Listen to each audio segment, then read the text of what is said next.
Hi everybody, happy Friday. It's Melanie here, Skymo 1982. Hope you guys are all having a wonderful week. I just want to say, because I have not come on here and said it, but I did say it on my Facebook, of course. Thank you so much for all the love and support that I've got from each and every one of you regarding my show on the Ricky Lake. I'm pretty much sure that most of you already seen it and stuff. So it aired on the 31st of January, and I'm not gonna lie, I'm it was it, um, I couldn't get myself to see it. I think it aired on a Monday. Let me see. No, it actually aired. Yeah, it aired on a Thursday. Let me see. Yeah, on a Thursday, and I couldn't get myself to watch it until probably Saturday. And why was that? I couldn't see myself. Like I couldn't see myself on TV. I don't know.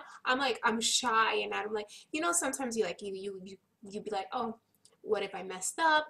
What if I stuttered? What if I did this? And what if I did that? And I didn't like the way that I look. And you know how you always like see yourself and you always nitpick and stuff like that. So I was like, I'm not gonna see it because I'm probably just gonna go ahead and criticize myself because of course we're all our own worst critics, right?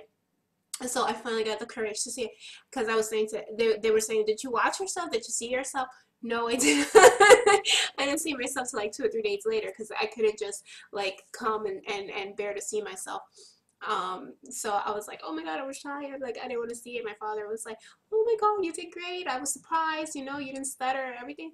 So everybody was telling me I did a good job, and I was like, okay, well, that's good. I was like, so then I had brought myself to see it finally because I wanted to see what everybody was talking about because to me when I get nervous, and I probably do it on here, I kind of like repeat myself or I kind of stutter or I'll say and so I just like I didn't want that to come across on TV. But actually I did a good job. I was like really calm and I wasn't nervous at all and stuff like that, even though behind the scenes like my whole body was shaking that I was so nervous, and I was just like, calm down, and I just focused on Ricky Lake, and I like completely like avoided the audience. So I was just like, I was just like, I sat calmly and I was like, I was answering her questions and I was just telling my story. And I was proud of myself. I did a really good job and I told my story pretty well, even though there was so many things that I had left out just because I was like so nervous. And then sometimes like when you just like you want to say everything, it just doesn't come out, and then you just like you think you have everything in your head, but you just like tend to like lose focus, and you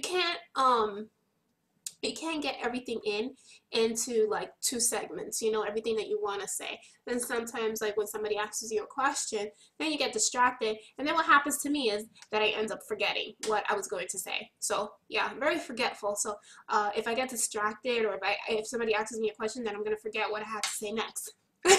So a lot of things didn't get said either, but pretty much that was my story. That was what happened to me. It was really hard to tell it, just because I had blocked it out of my memory. It was one of the most traumatic experiences of my life, and I had a very difficult time um, with it. And I was debating back and forth whether I should do it, um, because as I said, like if something so traumatic happens to you, you tend to like really block it out of your head. And that's what I did. I didn't want to remember it. I didn't want to think of it. So I kind of like erased it out of my memory. So what I did was I had to go back to my videos and replay everything that had happened so it could just come into light again. So that's what I did. I went back and I just saw everything that happened, and I had to relive the story once more. Um, and that's exactly what I did. It was a while ago. It was like 3 years ago, and I just had to go ahead and reenact. And it was very tough for me, just because I didn't want to do it. So I was just going back and forth with it. But everybody, my subscribers said you should do it. It's a one in a lifetime opportunity, and everybody should hear the story. And so I did, and that's the reason why I did it. Um, so that's that. Thank you so much to everybody, and I got a lot of new subscribers, so thank you so much for joining me on my journey. Um, for all of you that don't know, I am 4 years post-up lap band, right?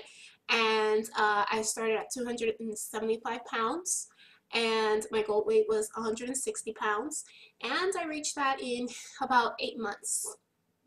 Um, and after that, 5 months later, I had plastic surgery. So January of 2009, I had lap band surgery. January of 2010, I had plastic surgery. And here I am, 4 years out of lap band, 3 years out of plastic surgery. So what's been happening with me? I have been dealing with some struggles in life, and I have something to say. I have continued gaining weight, and it is a problem now. I am the highest I have ever seen in the last 3 years and a half, because I have been maintaining my weight for 3 years and a half, and I've been struggling for about 3 years, not maintaining above my goal weight of 160 pounds. So right now I am very, very embarrassed to say that I am 170 pounds, and that is a big shocker to me. And I have to say that it's really scary at this point, because I have gone back to the point where I'm just like shrugging my shoulders and be like, you know, it's like, it's whatever.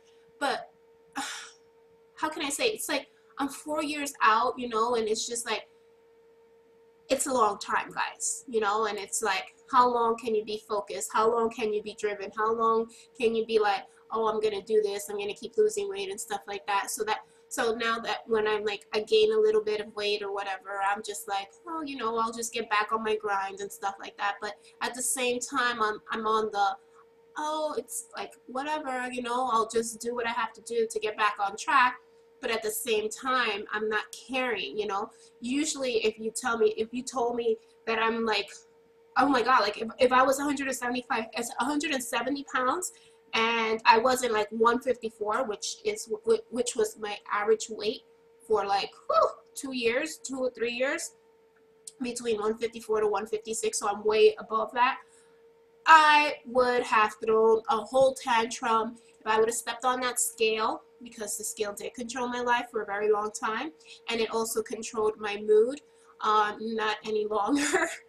I would have flipped back then. I would have totally it would have totally ruined my day, and that's what it is. So I have to answer this, guys. That's what's going on, and I'll be back. All right, bye-bye.